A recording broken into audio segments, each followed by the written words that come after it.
कहानी शुरू होती है एक बच्चे के पैदा होने से, और पैदा होने के बाद उस बच्चे की जांच की जाती है कि कहीं वो नाटा, कमजोर या अपंग तो नहीं, क्योंकि स्पार्टा में ऐसे बच्चों को मार दिया जाता है।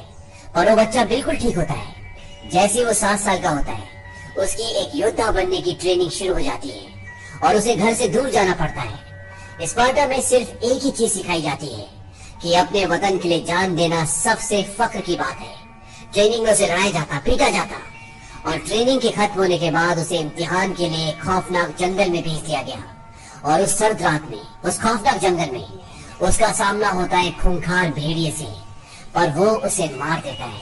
और जब वो वापस लौटता है तो उसे स्पार्टा का राजा बना दिया जाता है, जिसका नाम लियोनाइडस होता है। धीरे धीरे वक्त बीतता है और 30 साल बाद लियोनाइडस के पास एक दूत आता है, और ये दूत फारस का होता है, और इनके राजा का नाम है जक्सीस, जिसके पास एक बहुत बड़ी सेना है। लियोनाइडस बोलता है कि कहो दूत, मैं तुम्हारे लिए क्या कर सकता हूँ, क्या पैगाम है? वो बोलता है कि जमीन और पानी। लियोनाइडस बोलता है कि तुम फारस से यहाँ पर जमीन और पानी के लिए आए हो। वो दूत बोलता है कि हमारे शहंशाह जर्सीस चाहते हैं कि तुम उनकी अधीनता स्वीकार कर लो, लेकिन लियोनाइडस इसके लिए मना कर देता है। दरअसल जब ये दूत आया होता है तो वो इसके घर तक कटे हुए राजाओं का सर और उनका ताज लेकर आया होता है, ताकि उससे लियोनाइडस को डरा सके। और इसके साथ साथ उसने लियोनाइडस और उसकी रानी का भी अपमान किया होता है। इसीलिए लियोनाइडस उसे और उसके सारे आदमियों को मार देता है। अब लियोनाइडस को पता है कि फारस की एक बहुत बड़ी सेना, जिसमें लाखों सिपाही हैं, वो यूनान पर हमला करने वाली है, और वो सबसे पहले स्पार्टा पे हमला करेंगे। इसीलिए लियोनाइडस उन पर हमला करना चाहता है, उनसे युद्ध करना चाहता है। लेकिन ये फैसला लियोनाइडस नहीं कर सकता। हालांकि वो राजा है, लेकिन स्पार्टा के कुछ रीति रिवाज है।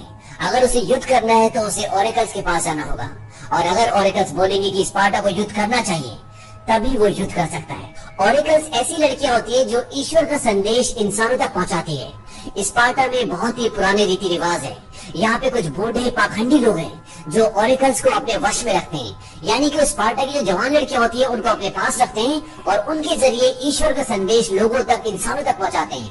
और अब लियोनाइडस इनके पास आता है और वो उन्हें अपनी सारी रणनीति बताता है। वो बताता है कि फारस की एक बहुत बड़ी सेना हम पर हमला करने वाली है।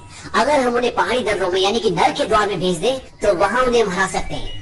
वो बूढ़े पाखंडी लोग बोलते हैं कि पहले ये बताओ कि चढ़ावे में क्या लाए हो, और लियोनाइडस उन्हें सोना देता है। वो बोलते हैं कि ये अगस्त का महीना है, कार्निया का त्योहार आ रहा है, और स्पार्टा कार्निया के दौरान कोई युद्ध नहीं लड़ता। इस बात से लियोनाइडस को बहुत गुस्सा आता है। वो बोलते हैं कि स्पार्टा का हर एक जवान लड़ते लड़ते मर जाएगा, स्पार्टा के बच्चे और औरतों को गुलाम बना लिया जाएगा। वो बोलते हैं कि इसका फैसला ओरेकल्स करेंगी। वहाँ पर एक जवान लड़की होती है जिसके जरिए वो ईश्वर का संदेश लियोनाइडस को बताते हैं। वो बोलते हैं कि अगर स्पार्टा जंग में गया तो पूरा स्पार्टा खत्म हो जाएगा, यूनान भी खत्म हो जाएगा। वो कहते हैं कि हमें कार्निया का जश्न मनाना चाहिए और स्पार्टा जंग में नहीं जाएगा। इस बात से लियोनाइडस बहुत हताश हो जाता है और वो वहाँ से चला जाता है। लेकिन ये सारे पाखंडी बूढ़े लोग जक्सीस से मिले होते हैं। तभी वहाँ पर जक्सीस के लोग आते हैं और वो उन्हें बहुत सारा सोना देते हैं। दरअसल ये पूरा संदेश गलत होता है, क्योंकि उन्होंने लालच में ही उसे बताया होता है, क्योंकि वो चाहते हैं कि स्पार्टा खत्म हो जाए। और स्पार्टा खत्म हो गया तो फारस का राजा जक्सीस उन्हें बहुत सारा सोना देगा, उन्हें नई नई लड़कियां देगा, जो ये बूढ़े पाखंडी लोग चाहते हैं। अब लियोनाइडस बहुत परेशान हो जाता है, क्योंकि वो जंग पर नहीं जा सकता। उसकी रानी उससे बोलती है कि हमारे राजा इतने परेशान क्यों है। वो बोलता है कि मैं उस चीज को खत्म होते हुए नहीं देख सकता जिसे मैं सबसे ज्यादा प्यार करता हूँ। उसकी रानी बोलती है कि आप ये मत सोचिए कि आप एक राजा हैं, एक पति हैं या एक पिता हैं। आप ये सोचिए कि आप एक आजाद इंसान हैं, और ऐसी स्थिति में एक आजाद इंसान जो कर सकता है आप वही करिए। और अगले दिन लियोनाइडस अपने 300 लोगों को बुलाता है, और ये स्पार्टा के सबसे बहादुर सैनिक होते हैं। इनसे अच्छे योद्धा पूरे स्पार्टा में नहीं है। और ये 300 लोग ये तय करते हैं कि ये जक्सीस की लाखों की सेना का मुकाबला करेंगे। हालांकि जानते हैं कि वहाँ पर मौत है, लेकिन ये मरने से नहीं डरते। अब जब ये जा रहे होते हैं तभी वहाँ पर इसी राज्य के कुछ सांसद आ जाते हैं। वो बोलते हैं ओरेकल्स बोल चुके हैं, पुजारी बोल चुके हैं, आप अपनी फौजों के साथ जंग पर नहीं जा सकते। लियोनाइडस बोलता है कि मैं जंग पर नहीं जा रहा, मैं घूमने जा रहा हूँ, और ये 300 सिपाही ये मेरे अंग रक्षक हैं। अब इन्हीं सांसदों में एक सांसद होता है जिसका नाम होता है थेरोन, और ये जर्सीस के साथ मिला हुआ होता है, और इसी ने पुजारियों को खरीदा होता है। और ये चाहता है कि स्पार्टा हार जाए, ताकि स्पार्टा हारने के बाद पूरा चार्ज, पूरी कमांड इसे मिल जाए। लेकिन जब लियोनाइडस बोलता है कि मैं जंग पर नहीं घूमने जा रहा हूँ, तो इस सांसद की पूरी चाल बेकार हो जाती है, और लियोनाइडस अपने लोगों के साथ नर के द्वार की ओर चला जाता है, क्योंकि वहाँ पर जर्सीस की सेना आने वाली है। अब जब ये जा रहे होते हैं तो ये दिखाते हैं कि एक आदमी इनका पीछा कर रहा होता है।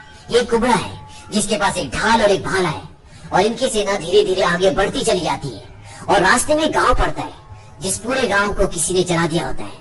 और ये देखकर इन सबको बहुत गुस्सा आता है। तभी वहाँ पर एक बच्चा आता है जो अधमरी हालत में होता है और लियोनाइडस के पास आते हुए गिर जाता है और वो बोलता है कि यहाँ पे शैतान राक्षस आए थे जिनके पंजे थे और उन्होंने सबको मार दिया। ये सुनने के बाद लियोनाइडस की सेना का एक आदमी बोलता है कि फारसी भूतों के बारे में सुना था, इन्हें मारा नहीं जा सकता।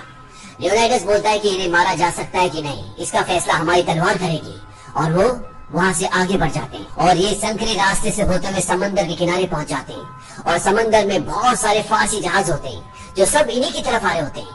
और तभी बारिश शुरू हो जाती है, बिजली चमकना शुरू हो जाती है और समंदर में एक बहुत बड़ा तूफान आता है जिसकी वजह से वो सारे के सारे जहाज समंदर में पानी में डूब जाते हैं और सारे के सारे यूनानी खुशियां मनाते हैं।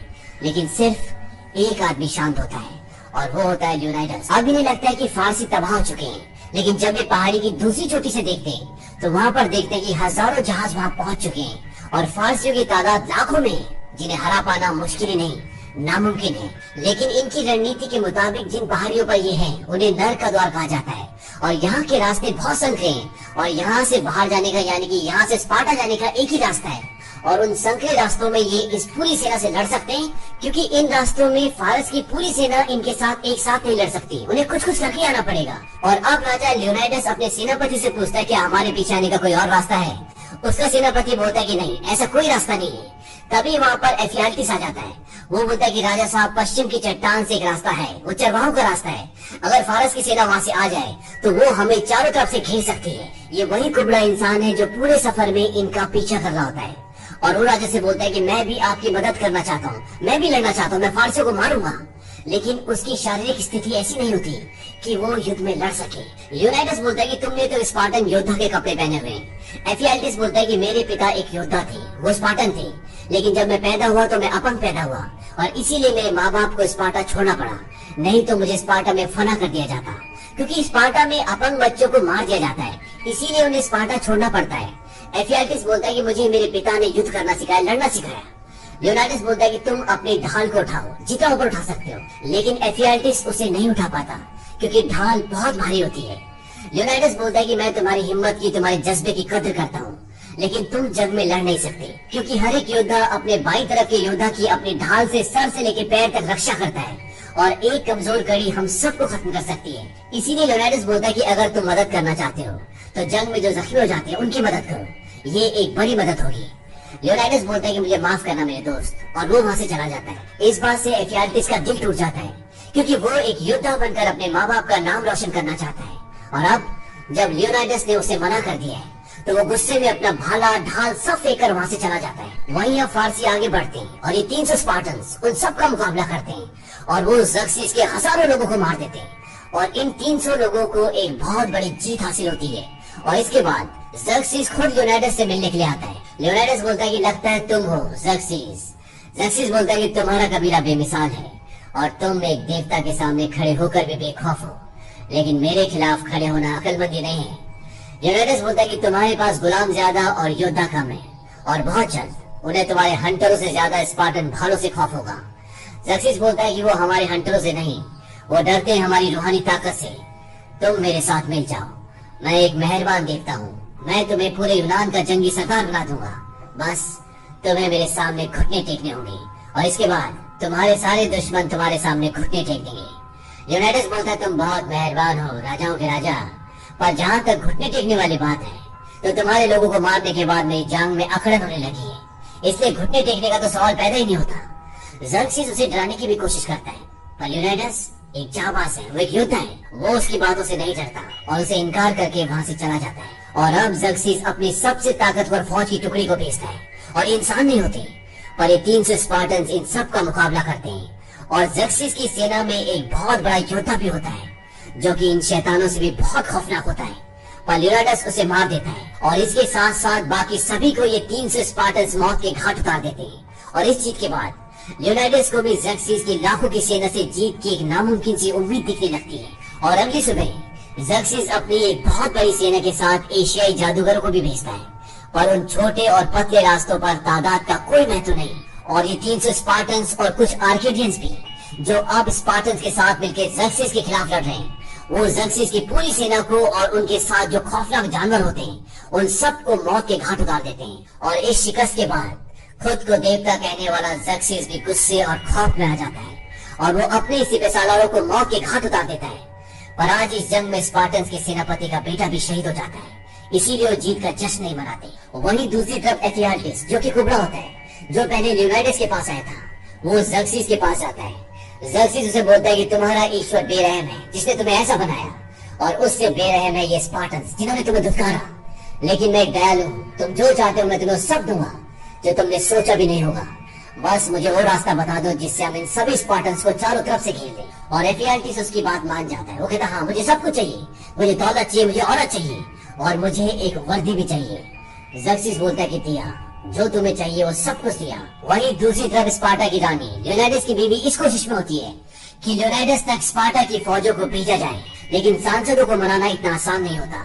सारे सांसद उसकी बात नहीं मान रहे होते और इन्हीं सांसदों में एक सांसद होता है थेरॉन, जो कि ज़र्क्सिस के साथ मिला हुआ होता है और वो बिल्कुल भी नहीं चाहता कि स्पार्टन फौजें इन 300 लोगों की मदद के लिए जाए। रानी रात को उसे मिलने के लिए बुलाती है। वो बोलती है कि मुझे तुम्हारे वोट की जरूरत है, संसद में अगर तुम अपना वोट दोगे तो वो उन 300 जाबाज के लिए मदद भेजेंगे।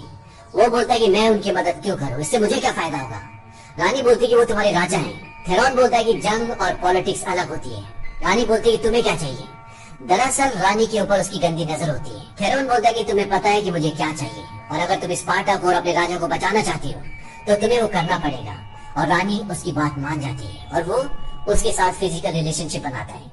और अगली सुबह जब संसद होती है तो वहाँ पर थेरॉन अपनी बात से मुकर जाता है और वो रानी पे झूठे आरोप भी लगाता है। और इस बात से रानी को गुस्सा आता है और वो उसे चाकू से मार देती है। और जब उसे मारती है उसके कपड़ों से बहुत सारे सोने के सिक्के गिरते हैं और इन सभी सोने के सिक्कों में ज़र्क्सिस की फोटो होती है। और वो सब समझ जाते हैं कि ये ज़र्क्सिस के साथ मिला हुआ था और सब उसे गद्दार कहते हैं। और रानी वहाँ से चली जाती है। अब उन पहाड़ी दर्रों में, जिसे नर का द्वार कहा जाता है, वहाँ पर एफियाल्टिस ज़र्क्सिस के लोगों को वो रास्ता दिखा देता है जहाँ से वो लीओनाइडस और उसके लोगों को चारों तरफ से घेर सके। और जब वो उनकी तरफ बढ़ रहे होते हैं तो ये बात एक आर्केडियन को पता चल जाती है और वो भागता हुआ लीओनाइडस के पास आता है। वो कहता मारे गए, हमें जितनी जल्दी हो सके यहाँ से भागना होगा क्योंकि ज़र्क्सिस की सेना पीछे के रास्ते से आ रही है और सुबह तक वो हमें चारों तरफ से घेर लेगी और सबको मार देगी। लीओनाइडस बोलता है कि स्पार्टन्स न भागते हैं न कभी घुटने टेकते हैं, भले उन्हें मौत का सामना क्यों न करना पड़े। लेकिन आर्केडियन सब के सब वहाँ से चले जाते हैं क्योंकि वो बेवजह मरना नहीं चाहते। और अब लीओनाइडस और उसके सभी आदमियों को पता है कि मौत उनका इंतजार कर रही है। लीओनाइडस अपने एक आदमी को बुलाता है जिसका नाम डिलाइयस है। वो उसे बोलता है कि तुम वापस जाओ और सबको बताना कि यहाँ पर क्या हुआ, हमारी जीत की दास्तां सबको सुनाना। डिलाइयस कहता है रानी के लिए कोई संदेश। लीओनाइडस कहता है कि कहने के लिए मेरे पास कुछ भी नहीं है। वो उसे अपने लॉकेट देता है और इसके बाद डिलाइयस वहाँ से चला जाता है। और अगली सुबह इन्हें चारों तरफ से घेर लिया जाता है और ज़र्क्सिस के एक आदमी लीओनाइडस को बोलता है कि अगर तुम अपने हथियार डाल दो तो तुम्हें पूरे यूनान का जंगी सरदार बना दिया जाएगा। स्पार्टा पहले से भी ज्यादा दौलतमंद होगा। बस तुम्हें ज़र्क्सिस के सामने अपने हथियार डालने होंगे, अपने घुटने टेकने होंगे और शहंशाह ज़र्क्सिस का हुक्म मानना पड़ेगा। यहाँ पर एफियाल्टिस भी होता है, वो कुबड़ा जिसने इन्हें पीछे का रास्ता बताया होता है। वो लीओनाइडस से बोलता है कि मैं तुमसे विनती करता हूँ, इनकी बात मान लो और अपने साथियों की जान बचा लो। लीओनाइडस को वो रात याद आती है जब उसने उस सर्द रात में उस खूंखार भेड़िए का मुकाबला किया था और उसे मौत के घाट उतार दिया था। अब लीओनाइडस अपना कवच उतार देता है, अपनी ढाल फेंक देता है और एफियाल्टिस को बोलता है कि मेरे भाई तुम्हारी उम्र बहुत लंबी हो। और इसके बाद वो अपना भाला भी फेंक देता है और घुटनों के बल बैठ जाता है। उसे अपनी पत्नी याद आती है जिससे वो बहुत प्यार करता है। और तभी लीओनाइडस अपने एक आदमी को आवाज लगाता है, स्टैनियस! और स्टैनियस भागता हुआ आता है और लीओनाइडस के ऊपर पैर रखकर उछलता है और ज़र्क्सिस के दूध को अपने भाले से मौत के घाट उतार देता है। ज़र्क्सिस बोलता है खत्म कर दो इन सबको। इसके बाद लीओनाइडस उठता है और अपना भाला उठाता है और पूरी ताकत से ज़र्क्सिस की तरफ फेंकता है और वो भाला उसका गाल छूकर निकल जाता है जिससे उसके गाल से खून निकलना शुरू हो जाता है। और तभी हजारों तीर उनकी तरफ आते हैं और इस तरह से जावा स्पार्टन यूनान के लिए, स्पार्टा के लिए शहीद हो जाते हैं। वहीं दूसरी तरफ डायलस रानी के पास पहुंचता है और उसे लीओनाइडस का लॉकेट देता है। वो समझ जाती है कि लीओनाइडस अब इस दुनिया में नहीं रहा और रानी उस लॉकेट को अपने बेटे को पहना देती है। अब डायलस सांसदों के पास आता है और बोलता है राजा को कोई श्रद्धांजलि, कोई स्मारक या कोई जीत का नगमा नहीं चाहिए था, बस उनकी यही ख्वाहिश थी कि हमें याद रखा जाए। अब दिखाते हैं कि डायलस के सामने 10,000 की फौज है और डायलस ये पूरी कहानी इन 10,000 स्पार्टन्स को सुना रहा होता है और इनके सामने ज़र्क्सिस की एक विशाल सेना होती है डायरस बोलता है कि इन सब के दिल में डर है, क्योंकि ये सब राजा लियोनाइडस और 300 स्पार्टन्स की तलवारों का कहर भूले नहीं है।